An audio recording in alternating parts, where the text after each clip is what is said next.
রাতে সবাই ডিনার করে যার যার রুমে চলে যায়। জিমিন রুমে এসে দেখে তার রুমের পানির বোতল একদম খালি, তাই পানির বোতলটা হাতে নিয়ে রুম থেকে বের হয়।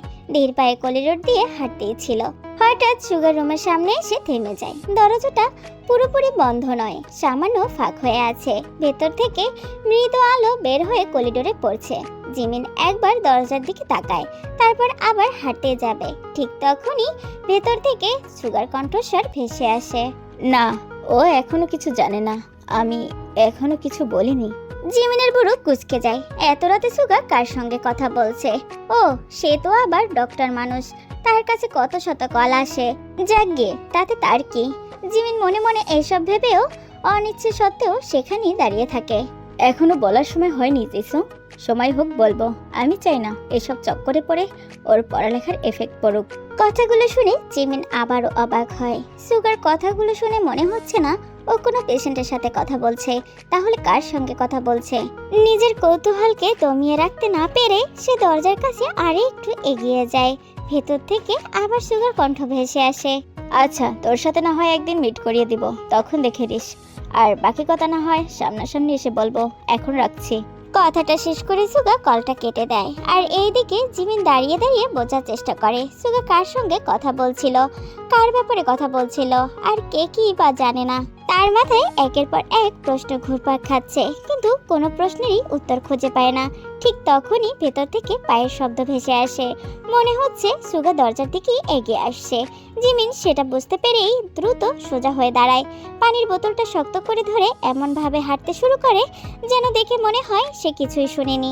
তাড়াতাড়ি সিঁড়ি দিয়ে নিচে নেমে আসে, কিন্তু নিচে নামার পরও তার মাথা থেকে সুগার কথাগুলো কিছুতেই সরছিল না। জিমিন তার ভাবনায় এতটাই ডুবেছিল যে বোতলের পানি ভরে ভরে কখন পানি উপচে পড়তে শুরু করেছে সেই দিকে তার কোনো খেয়ালই ছিল না। পানির ধারা গড়িয়ে সিঙ্ক থেকে নিচে পড়ছে, অথচ জিমিন এখনো সুগার কথাগুলো নিয়েই ভাবছে। ঠিক তখনই পিছন থেকে পরিচিত একটি কণ্ঠস্বর ভেসে আসে। জিমিন, কি করছিস তুই? হঠাৎ কণ্ঠস্বর শুনে জিমিন চমকে ওঠে। দ্রুত পিছনে তাকিয়ে দেখে সুগা তার সামনে দাঁড়িয়ে আছে। সুগা পুরো কুঁচকে সিঙ্কের দিকে তাকায়।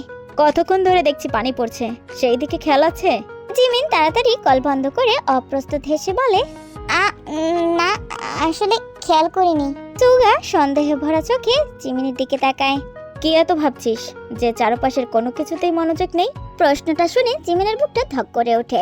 এক মুহূর্তের জন্য তার মনে হয় সুগা কি বুঝে ফেলেছে যে সে দরজার বাইরে দাঁড়িয়ে কথা শুনেছে, কিন্তু পর মুহূর্তেই সে নিজেকে সামলে নিয়ে জোর করে হেসে বলে, কই, কিছু না তো, এমনি।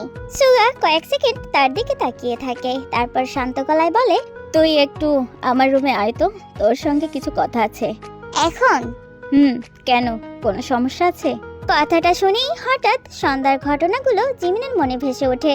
সে তো সিদ্ধান্ত নিয়েছিল আর সুগাকে ভালোবাসবে না, নিজের অনুভূতিগুলোকে আর গুরুত্ব দিবে না। তাহলে এখন কেন সে সুগারটাকে ছুটে যাবে? নিজের মনকে শক্ত করে জিমি সুগার দিকে তাকিয়েই বলে, আমার খুব ঘুম পেয়েছে, আমি এখন ঘুমাবো। কথাটা বলেই সে এক মুহূর্ত দাঁড়ায় না, পানির বোতলটা হাতে নিয়ে দ্রুত সেখান থেকে চলে যায়। সুগা কিছুক্ষণ স্থির হয়ে তার চলে যাওয়ার দিকে তাকিয়ে থাকে। এর আবার কি হলো? বিকাল পর্যন্ত তো সব ঠিকই ছিল, হঠাৎ এমন ব্যবহার কেন করছে? জিমিনের আচরণটা কেন যেন অদ্ভুত লাগছে তার কাছে। কিছুক্ষণ ভাবার পর সুগা হালকা নিঃশ্বাস ফেলে। এই মেয়ে কখন কি বলে, কখন কি করে, সুগা মাঝে মাঝে বুঝে উঠতে পারে না। তারপর সুগাও নিজের রুমের দিকে পা বাড়ায়। অন্যদিকে গেস্ট রুমে বসে আছেন লিসা বেগম। অনেকক্ষণ ধরে তিনি চুপচাপ কিছু একটা ভাবছেন। জেনি বেশ কিছুক্ষণ ধরে সেটা খেয়াল করছিল। অবশেষে আর চুপ থাকতে পারল না। মা, কি হয়েছে? সে কখন থেকে দেখছি কি যেন ভাবছো। কি আর ভাববো, আমি তো ভেবেছিলাম সুগার সাথে তোর বিয়ে দিব, কিন্তু দেখ তোর মামা যে আগেই ওর জন্য মেয়ে ঠিক করে ফেলেছে, আমাকে একবার জানানো না পর্যন্ত। লিসা বেগমের কণ্ঠে হতাশা স্পষ্ট। তিনি অনেক দিন ধরেই মনে মনে চেয়েছিলেন সুগার সাথে জেনির বিয়ে দিতে, কিন্তু তার ভাই যে এত দ্রুত সিদ্ধান্ত নিয়ে ফেলবে সেটা তিনি ভাবেননি। এদিকে জেনি তখন আয়নার সামনে দাঁড়িয়ে মুখে ক্রিম লাগাচ্ছিল। সুগার বিয়ের কথা শুনেও তার মুখে তেমন কোনো পরিবর্তন দেখা গেল না। সেটা দেখে লিসা বেগমের বুকটা হালকা মোচড় দিয়ে উঠল। তিনি ভাবলেন হয়তো মেয়েটা ভিতরে ভিতরে কষ্ট পাচ্ছে। জেনি, তুই চিন্তা করিস না, আমি তোর মামার সাথে কথা বলবো। এখনো তো বিয়েটা হয়নি, হয়তো তোর মামার সাথে কথা বললে সে রাজি হয়ে যেতে পারে। লিসা বেগমের কথা শুনে জেনি ধীরে ধীরে তার মায়ের দিকে তাকায়। তার ঠোঁটের কোণে বাঁকা হাসি ফুটে উঠল। না মা, তুমি কিছু বলবে না। মেয়ের কথা শুনে লিসা বেগম অবাক হয়ে গেলেন। মানে? জেনি এসে মায়ের পাশে বসলো, তারপর শান্ত গলায় বলল, মানে আমি সুগা ভাইয়াকে বিয়ে করব না। কিন্তু তুই তো সুগাকে... হ্যাঁ, একসময় আমি পছন্দ করতাম, কিন্তু এখন আর করি না, কারণ এখন আমি অন্য একজনকে ভালোবেসে ফেলেছি মা। জেনির কথাটা শুনে লিসা বেগমের যেন মুহূর্তের মধ্যেই স্তব্ধ হয়ে গেলেন। বিস্ময়ে তার চোখ বড় হয়ে উঠল। কি বললি? তুই অন্য কাউকে ভালোবাসিস মানে? জেনি তার মায়ের দিকে তাকিয়ে আহ্লাদি সুরে বলে উঠল, হ্যাঁ মা, জঙ্কুক ভাইয়াকে প্রথম দেখে আমার ভালো লেগে গেছে। সুগা ভাইয়ার থেকেও জঙ্কুক ভাইয়া কত স্মার্ট, কত হ্যান্ডসাম। মা, আমার জঙ্কুক ভাইয়াকে লাগবে। কিন্তু জেনি... করো কিন্তু না মা, আমার জঙ্কুক ভাইয়াকে লাগবে, ব্যাস। আর কিছু শুনতেও চাই না, আর কিছু জানতেও চাই না। কথাটা বলেই জেনি বিছানার একপাশে শুয়ে পড়ে, আর লিসা বেগম বসে থাকেন গভীর ভাবনায়। মাঝরাত, অতিরিক্ত জ্বরের কারণে তের পুরো শরীর কাঁপছিল। ঠান্ডায় তার শরীর যেন অসাড় হয়ে আসছে। আশেপাশে কেউ নেই। ইয়ঞ্জন বেগম অবশ্য তার কাছে থাকতে চেয়েছিলেন, কিন্তু তে নিজেই বারবার মানা করে দিয়েছিল, তাই বাধ্য হয়ে তিনি আর সেখানে থাকেননি। এখন নিজের জেদের কারণেই একা পড়ে আছে তে। গায়ে থাকা কম্বলটা আর যথেষ্ট লাগছে না, আরও একটা কম্বল নিলে একটু আরাম পেত, কিন্তু বিছানা থেকে ওঠার মতো শক্তিও তার নেই। জ্বরের ঘুরে সে প্রায় অচেতন অবস্থায় পড়ে আছে। হঠাৎই তার পাশে উষ্ণ কিছুর উপস্থিতি অনুভব করলো সে। অবচেতন ভাবেই সে উষ্ণতার দিকে এগিয়ে এলো, তারপর দু হাত দিয়ে শক্ত করে জড়িয়ে ধরলো, যেন ঠান্ডা থেকে বাঁচতে চাইছে। ধীরে ধীরে তার কাঁপুনি কমে এলো, শরীরটা কিছুটা শান্ত হয়ে এলো, আর সেই উষ্ণতার ভেতরেইতে গভীর ঘুমে তলিয়ে গেল। রুমটা আবার নিস্তব্ধ হয়ে গেল, শুধু তার শান্ত শ্বাস প্রশ্বাসের শব্দ ছাড়া। সকালবেলা বাড়ির ভেতরটা তখন ব্যস্তময় ভরা। জিন বেগম আর ইয়ঞ্জন বেগম মিলে নাস্তা তৈরি করছেন। আয়ু আর আপার জেকিকে স্কুলে যাওয়ার জন্য তৈরি করে দিচ্ছে। আর এম সাহেব আর সুবিন সাহেব অফিসে যাওয়ার জন্য প্রস্তুত নিচ্ছে। সুগা তার হসপিটালের জন্য বের হওয়ার কাজে ব্যস্ত। এদিকে জিমিন তের রুমে আসে, তার চোখে চিন্তার ছাপ স্পষ্ট। সে তের বিছানার পাশে এসে দাঁড়ায়, তারপর আস্তে করে তের কপালে হাত রাখে। না, এখন জ্বর তেমন নেই, অনেকটাই কমেছে। গত রাতের চিন্তা এখন তার চোখে রয়ে গেছে। তের জ্বর যেন আরো বেড়ে না যায়, এই ভেবেই সে সারা রাত ঠিকমতো ঘুমাতেও পারেনি। তের আবার জ্বর হলে খুব তাড়াতাড়ি কমতে চায় না। জিমিন তের কপাল থেকে হাত সরাতেই তে ধীরে ধীরে চোখ খুলে তাকায়। তে, তুই উঠে পড়েছিস? ভালো করেছিস। ফ্রেশ হয়ে নাস্তা করে ওষুধ খেয়ে নে, আজ আর তোকে কলেজে যেতে হবে না, বাড়িতেই রেস্ট নে। তে ধীরে ধীরে বিছানায় উঠে বসে। মাথাটা এখনো ভারী লাগছে, শরীরও দুর্বল আছে, তবুও সে শান্ত গলায় বলে, আমি কলেজে যেতে পারবো জিমিন। তুই কলেজে যাবি মানে? তোকে দেখে তো বোঝাই যাচ্ছে তুই এখনো অসুস্থ, তাই আজ আর তোকে যেতে হবে না। আমি না গেলে কি করে হবে? আমি আমার ক্রাশকে কিভাবে দেখব? না না, আমাকে যেতেই হবে জিমিন, আমাকে যেতেই হবে। দেখ, আমি একদম ঠিক আছি। আবার বড়দের মুখে মুখে কথা? আমি না তোর বড়, তাই আমি যা বলবো তাই হবে। তুই আজ কোথাও যেতে পারবি না। কিন্তু আমি তোকে বড় মানি না, তুই আমার থেকে মাত্র 1 বছরের বড়। সেটা কে মানে বলতো? তুই মানিস আর না মানিস, আমি তোর বড়, এটাই শেষ কথা। তাই তুই ফ্রেশ হয়ে নে, আমি তোর জন্য খাবার নিয়ে আসছি। না থাক জিমিন, আমি নিচে গিয়ে খেতে পারবো। আচ্ছা ঠিক আছে, তুই ফ্রেশ হয়ে নিচে আয়, আমি নিচেই যাচ্ছি। এই বলে জিমিন তের রুম থেকে চলে যায়। এদিকে তের মনটা খারাপ হয়ে যায়, আজ তার ক্রাশের সাথে দেখা হবে না বলে। তাই আর কি করার, তে বেড থেকে নেমে ওয়াশরুমে চলে যায় ফ্রেশ হতে। একে একে সবাই নিচে চলে আসে নাস্তা করার জন্য। তে আসতেই সবাই ব্যস্ত হয়ে পড়ে তে এখন কেমন আছে সেটা জানতে। তে মামুনি, তুমি এখন ঠিক আছো? জ্বর কমেছে? তে মামুনি, তোমার নিচে আসাটা একদম ঠিক হয়নি। যাও রুমে যাও, তোমার মা তোমাকে খাইয়ে দিয়ে আসবে। তে মা, তুই নিচে এলি কেন? আমি তো এক্ষুনি তোর খাবার নিয়ে রুমেই যাচ্ছিলাম। তে বনু, তোর জ্বর কমেছে নাকি এখনো আছে? সবার এত এত প্রশ্ন শুনে তে মুচকি হেসে উত্তরে বলে, মা, বাবা, কাকাই, কাকিয়া, ভাইয়া, আমি এখন ভালো আছি। আমাকে নিয়ে এত টেনশন করতে হবে না, আমি এখন ঠিক আছি। তে, এখন ঠিক আছিস? আর রাতে কি তোর জ্বর বেশি এসেছিল নাকি? সিঁড়ি দিয়ে নামতে নামতেই সুগা কথাটা বলে ওঠে। তে পিছনে ফিরে তাকায়। সুগার প্রশ্ন শুনে তে ভাবে, তবে তার রাতের কথা কিছুই মনে পড়ে না। মনে পড়ছে না ভাইয়া? ও ভালো কথা, আমি রাতে একবার ওর রুমে গিয়েছিলাম, তখন তো জ্বর নরমালি ছিল। তাহলে তো ভালো, 2-1 দিন রেস্ট নিলে বাকিটা ঠিক হয়ে যাবে। এই বলেই সুগা ডাইনিং টেবিলে এসে বসে নাস্তা করার জন্য। তবে বসার আগে একবার জিমিনের দিকে তাকায়। জিমিনও তাকিয়েছিল সুগার দিকে। চোখে চোখ পড়তেই জিমিন চোখ সরিয়ে নেয়। সুগা আর কিছু না বলে খেতে শুরু করে। তুমি একটু বসো, আমি তোমার জন্য স্যুপ বানিয়ে নিয়ে আসি। না ভাবি, আমি স্যুপ খাবো না, আমার স্যুপ খেতে একদমই ভালো লাগে না। সেটা বললে কি হবে বলো? তুমি অসুস্থ, তোমার মুখে এখন কিছুই ভালো লাগবে না, তাই বলে কি তুমি কিছু খাবে না? তুমি বসো, আমি এক্ষুনি নিয়ে আসছি। কথাটা বলেই আয়ু কিচেনে চলে যায়। এইদিকে জঙ্কুক নিচে চলে আসে নাস্তা করার জন্য, কিন্তু একদম তৈরি হয়ে। তাকে দেখে মনে হচ্ছে সেও কোথাও যাবে। কিরে জঙ্কুক, তুই এমন তৈরি হয়েছিস কেন? কোথাও যাবি নাকি? জঙ্কুক জেহপের দিকে তাকিয়ে কিছু বলতেই যাবে, তার আগেই লিসা জেনি সেখানে চলে আসে। জেনি জঙ্কুকের পাশের চেয়ারটা খালি দেখে তাড়াতাড়ি করে সেখানে এসে বসে পড়ে। গুড মর্নিং জঙ্কুক ভাইয়া। মা, তোমাকে তো আজ অনেক হ্যান্ডসাম লাগছে, তোমার থেকে তো চোখ যেন সরাতেই পারছি না। জঙ্কুক ভদ্রতার খাতিরে হালকা হেসে বলে, good morning jenny. Lisa Begum পাশে বসে, দুজনের দিকে একবার তাকিয়ে মুচকি হাসে। এরই মধ্যে আয়ু তের জন্য স্যুপ নিয়ে আসে। এই নাও তোমার স্যুপ, আস্তে আস্তে খেও, অনেক গরম কিন্তু। লিসা বেগম একবার তের দিকে তাকালেন, কিন্তু কিছু বললেন না। এমনকি তার জ্বর কমেছে কিনা সেটাও একবার জিজ্ঞাসা করলেন না। এইদিকে জেনি খেয়াল করে জঙ্কুকের প্লেটে এখনো নাস্তা সাজিয়ে দেওয়া হয়নি। এই কি জঙ্কুক ভাইয়া, তুমি তো এখনো কিছুই নেওনি। আচ্ছা, আমি তোমার প্লেট সাজিয়ে দিচ্ছি। জেনির কথাটা শুনে টেবিলে বসা কয়েকজন একবার জেনির দিকে তাকালো, সাথে তেজিমিনও তাকায়। নো থ্যাঙ্কস, আমি নিজেই নিয়ে নিতে পারবো জেনি। জঙ্কুক ভাইয়া, সমস্যা কোথায়? আমি তো দিচ্ছি।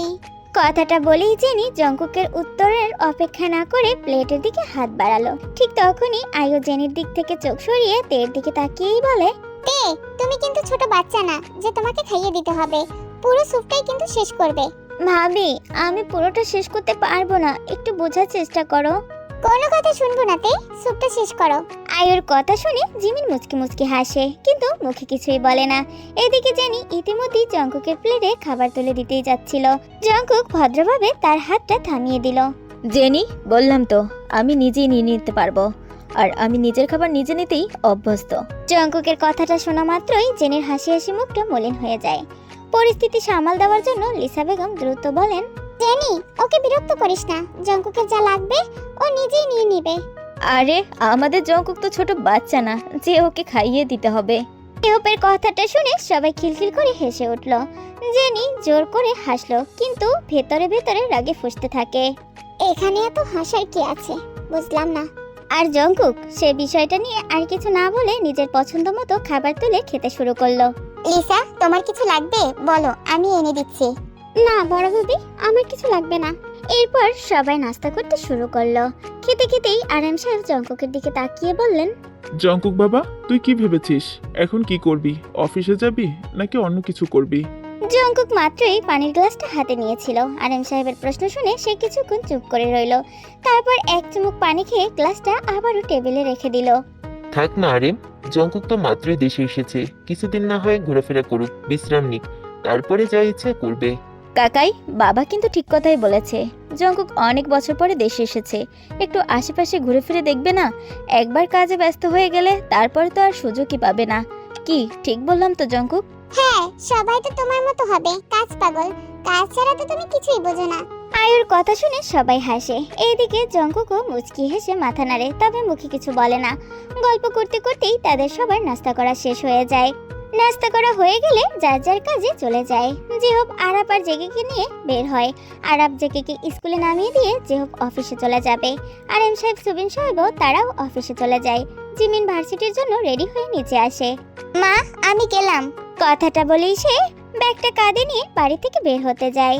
মেন দরজার কাছে আসতেই হঠাৎ পিছন থেকে পরিচিত একটা কণ্ঠস্বর ভেসে আসে। জিমিন। জিমিন থেমে যায়, পিছনে ফিরে তাকায়।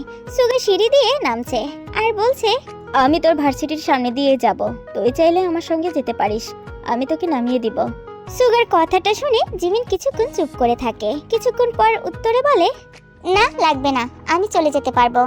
কথাটা বলেই জিমিন আর এক মুহূর্ত দাঁড়ায় না, সোজা বাসা থেকে বের হয়ে যায়। সুগা কিছুক্ষণ চুপচাপ তার চলে যাওয়ার দিকে তাকিয়ে থাকে। এর আবার কি হলো? কাল রাত থেকে দেখছি আমাকে ইগনোর করার চেষ্টা করছে। এইদিকে জিমিনও বাইরে বের হয়ে হাঁটতে হাঁটতে বিড়বিড় করে বলছে, আইসে আলগা পিরিত দেখাইতে, লাগবো না আমার এমন আলগা পিরিত, আমি একাই যেতে পারবো। প্রতিদিন তো জিমিন আর তে একসাথেই যায়। তে আজ অসুস্থ থাকায় জিমিনকে একাই যেতে হচ্ছে। অন্যদিকে তের শুয়ে থাকতে ভালো লাগছে না। জিমিন ভার্সিটিতে যাওয়ার আগে তেকে রুমে শুয়ে রেখে যায়, কিন্তু তে কলেজে যেতে পারেনি দেখে তার মন খারাপ। আজ তার ক্রাশের সাথে দেখা হবে না বলে তে রুম থেকে বের হয় ছাদে যাওয়ার উদ্দেশ্যে, কারণ আজ সকালে তো যেতে পারেনি। প্রতিদিন সকালে তো একবার হলেও তার ছাদে যেতে হবে। তার কাছে কয়টা ফুল ফুটেছে সেটা তাকে দেখতে হবে না? কোথায় যাওয়া হচ্ছে শুনি? পিছন থেকে আয়ু কথাটা বলে ওঠে। তে দাঁড়িয়ে যায়, ধীরে ধীরে পিছনে ফিরে তাকায়। আয়ুর দিকে তাকাতেই আমতা আমতা করে বলে, ভাবি আমি কোথাও যাচ্ছি না তো, এই তো একটু হাঁটাহাঁটি করছি, শুয়ে থাকতে আর ভালো লাগছে না তাই। ছোট ছোট চোখ করে আয়ু তের দিকে তাকিয়ে বলে, মাকে ডাকবো তে? এই না ভাবি, মাকে বলো না প্লিজ, একটু ছাদেই তো যাব। আসলে শুয়ে থাকতে আর ভালো লাগছে না, তাই একটু হেঁটে আসলে হয়তো ভালো লাগতো। যতই করো বাহানা, কোনো কাজ হবে না। আজ কিছুতেই ছাদে যেতে পারবে না তুমি। প্লিজ ভাবি, এমন করো না, যাব আর আসবো, কিচ্ছু করব না। প্লিজ ভাবি, একটু যেতে দাও না, একটু গেলে আর কি হবে বলো? দেখো তে, তুমি অনেক দুর্বল, তোমার জ্বর এখনো পুরোপুরি কমেনি। তোমার এখন রেস্টে থাকা দরকার, আর ছাদে এখন প্রচন্ড রোদ, কেন বুঝতে পারছো না? সত্যি বলছি ভাবি, বেশিক্ষণ থাকবো না, শুধু কয়টা ফুল ফুটেছে সেটা দেখেই চলে আসবো। প্লিজ ভাবি, আর না করো না। কথাটা বলেইতে এমন একটা অসহায় মুখ বানায় যেটা দেখে আয়ুর হাসি পেয়ে যায়। আয়ু কয়েক সেকেন্ড ভেবে শেষ পর্যন্ত হাল ছেড়ে দেয়। আচ্ছা ঠিক আছে, কিন্তু মাত্র 10 মিনিট, এর 1 মিনিটও বেশি না। Thank you thank you thank you thank you so much ভাবি। হইছে, আর থ্যাংক ইউ দিতে হবে না, তাড়াতাড়ি নিচে চলে এসো মা দেখার আগেই। ওকে মাই সুইট ভাবি। কথাটা বলেইতে খুশিতে প্রায় লাফাতে লাফাতে ছাদের দিকে দৌড় দিতে যায়। এই ধীরে! আয়ুর কথা শুনে তে সঙ্গে সঙ্গে নিজের গতি কমিয়ে ফেলে, তারপর দুষ্ট হেসে ধীরে ধীরে সিঁড়ি দিয়ে উপরে উঠতে থাকে। পাগলি মেয়ে একটা। এরপর আয়ু মুচকি হেসে সেখান থেকে চলে যায়। এদিকে তে ধীরে ধীরে সিঁড়ি বেয়ে ছাদে উঠে আসে। ছাদে পা রাখতেই তার মনটা যেন ভালো হয়ে যায়। হালকা বাতাস বইছে, চারপাশে সারি সারি টবে লাগানো তার প্রিয় ফুল গাছ। প্রতিদিনের মতোই একে একে সব গাছের দিকে তাকাতে তাকাতেই হাঁটছিল সে। হঠাৎ তার চোখ আটকে যায় একটা গোলাপ গাছের দিকে। সে ধীরে ধীরে গাছটার কাছে এগিয়ে এসে দাঁড়ায়। গাছটার দিকে তাকাতেই তার মুখে অজান্তে হাসি ফুটে ওঠে। সে গাছে একটা গোলাপের কলি এসেছে বেশ কিছুদিন হলো, তবে এখনো সেটার ফোটার সময় হয়নি। ছোট্ট কলিটা সবুজ পাতার ফাঁকে চুপচাপ লুকিয়ে আছে। তে প্রতিদিনই 2 বার করে এসে কলিটাকে দেখে যায়। আজও তার ব্যতিক্রম হলো না। সে নিচু হয়ে কলিটার দিকে তাকিয়ে মৃদু হেসে বলে, কবে ফুটবে তুমি? আর কতদিন অপেক্ষা করাবে আমাকে বলো তো? কথাটা বলেইতে নিজেই হেসে ফেলে। আসলে এই ফুলটা কিনে তার একটা স্বপ্ন আছে। সে মনে মনে ঠিক করে রেখেছে, যেদিন এই গোলাপটা পুরোপুরি ফুটে যাবে সেই দিন সে ফুলটা তুলে তার ক্রাশকে দিবে, আর এই ফুলটা দিয়েই নিজের মনের কথাটা জানাবে। সেটা মনে পড়তেই তার ঠোঁটের কোণে লাজুক হাসি ফুটে ওঠে। তুমি তাড়াতাড়ি ফুটে যাও, আর আমি বাকিটা সামলে নিব। কিছুক্ষণ মুগ্ধ হয়ে কলিটার দিকে তাকিয়ে থাকার পর হঠাৎ তার চোখ পড়ে গাছটার গোড়ার দিকে। মুহূর্তেই তার কপাল কুঁচকে যায়। গাছের গোড়ায় মাটি অনেকটাই সরে গেছে। ইসতে, তুই এতদিন এটা একদমই খেয়াল করিসনি? নিজেকে নিজে বকা দেয় সে। তারপরে পাশে রাখা একটা টব থেকে হাতের মুঠো ভরে কিছু মাটি নিয়ে আসে। খুব যত্ন করে গোলাপ গাছটার গোড়ায় মাটি দিয়ে দেয়। এরপরে হাত দিয়ে আলতো করে মাটিগুলো সমান করে দেয়, যেন গাছটার কোনো কষ্ট না হয়। এই নাও, এখন ঠিক আছে। মনে হচ্ছে সে যেন কোনো গাছের সঙ্গে নয়, নিজের খুব প্রিয় কারোর সঙ্গে কথা বলছে। তুই একা একা কার সঙ্গে কথা বলছিস, নাকি ফোনে বয়ফ্রেন্ডের সাথে কথা বলছিস? হঠাৎ জেনির কণ্ঠস্বর শুনে তে চমকে ওঠে, আর সাথে সাথেই পিছনে ফিরে তাকায়। ছাদের সিঁড়ির কাছে দাঁড়িয়ে আছে জেনি। জেনিকে দেখে তে বুড়ো কুচকি বলে, জেনি আপু, তুমি এইখানে কেন? আমি আসতে পারি না, নাকি এখানে আসতে গেলে কারো পারমিশন লাগবে? না মানে, তুমি তো কখনো আসো না, তাই বললাম আর কি। আসি না তো কি হয়েছে, আজ এসেছি, তাতে কি কোনো প্রবলেম হচ্ছে নাকি? আরে প্রবলেম হবে কেন, আমার কোনো প্রবলেম নেই, তুমি আসতেই পারো। তের নির্ভর উত্তর শুনে জেনি ঠোঁট চেপে রাখে। বাহির থেকে স্বাভাবিক দেখালেও ভিতরে ভিতরে সে বিরক্ত হয়ে উঠছিল। কেন জানি না তেকে দেখলেই তার মেজাজ খারাপ হয়ে যায়। ছোটবেলা থেকেই এই মেয়েটাকে সে সহ্য করতে পারে না। কেন পারে না তার কোনো নির্দিষ্ট উত্তর জেনির কাছেও নেই। শুধু জানে তেকে দেখলেই তার মেজাজ খারাপ হয়ে যায়। এই বাড়ির সবাই যেন তেকে নিয়েই ব্যস্ত। তে হাসলে সবাই হাসে, তে কষ্ট পেলে সবাই চিন্তায় পড়ে যায়। সুগা ভাইয়া, জেহব ভাইয়া, জিমিন সবাই তেকে যেন আলাদাই গুরুত্ব দেয়। জেনির চোখে এসব ভালোবাসা নয়, বরং বাড়াবাড়ি মনে হয়। এই মেয়ের মধ্যে এমন কি আছে যে তে বলতে সবাই অজ্ঞান?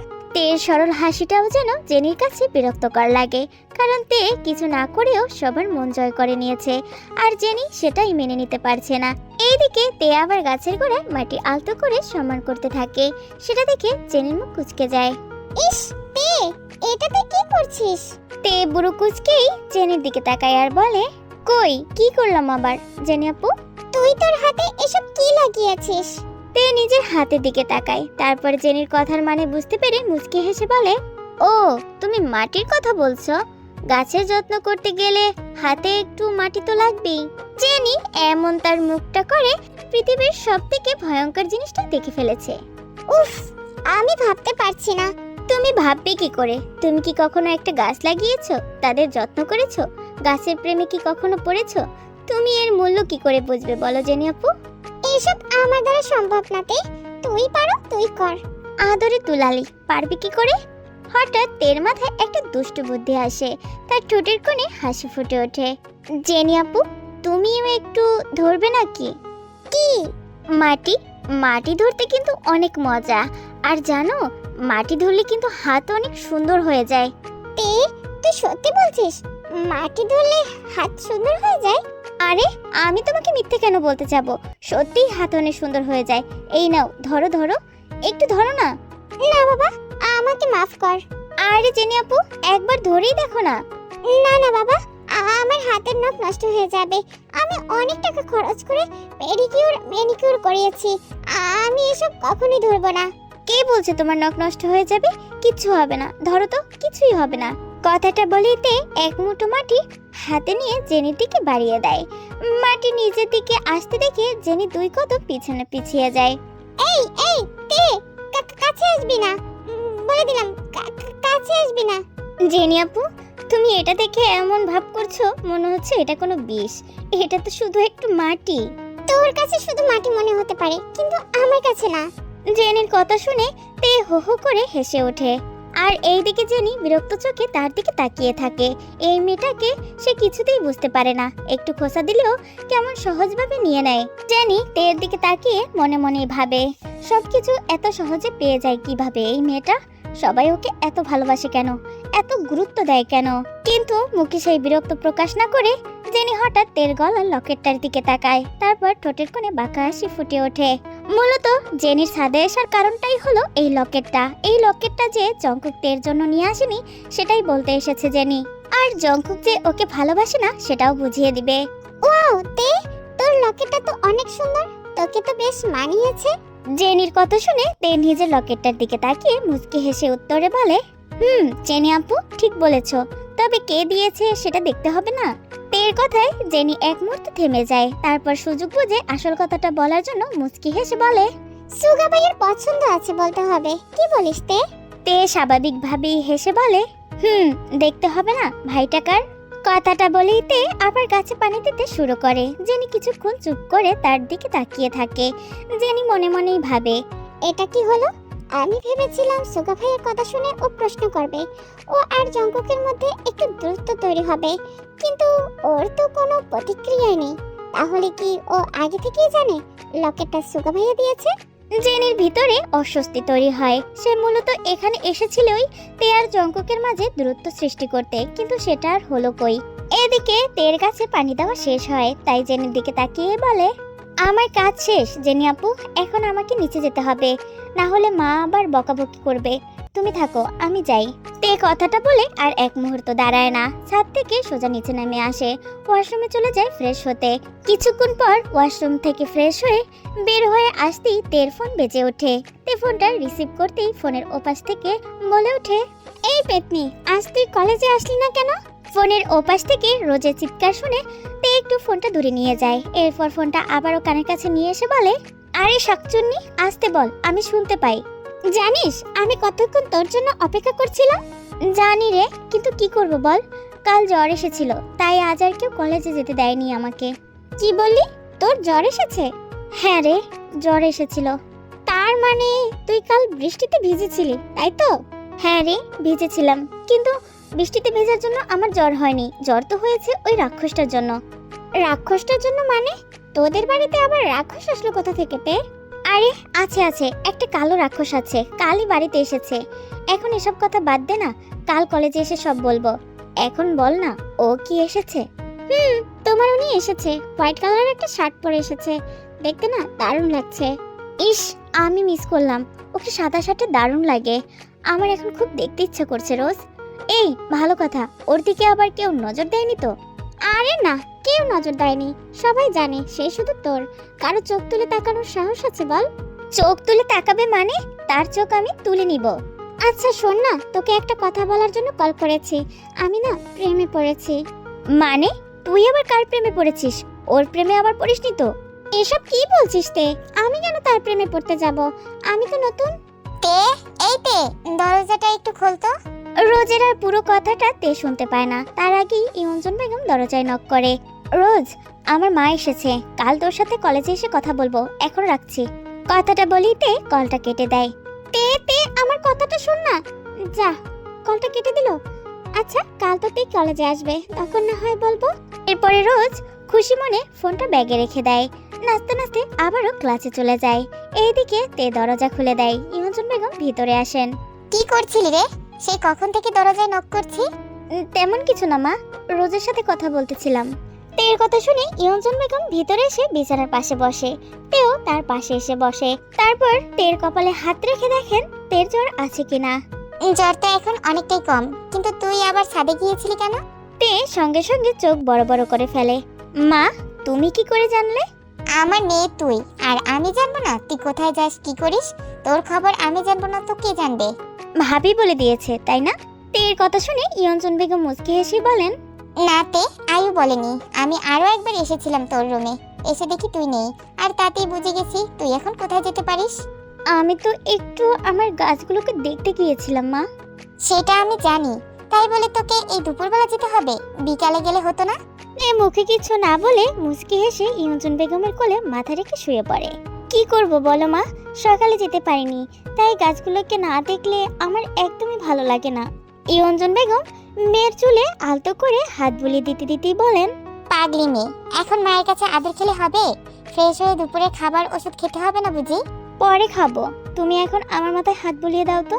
ইমনজন বেগম আর কিছু বললেন না, মুচকি হেসে তের মাথায় হাত বুলিয়ে দিতে থাকে। তার খুব আদরের মেয়ে, ছোটবেলা থেকেই তে তার মায়ের আঁচল ধরে থাকতো, আর এখনো মা ছাড়া কিছুই বোঝে না।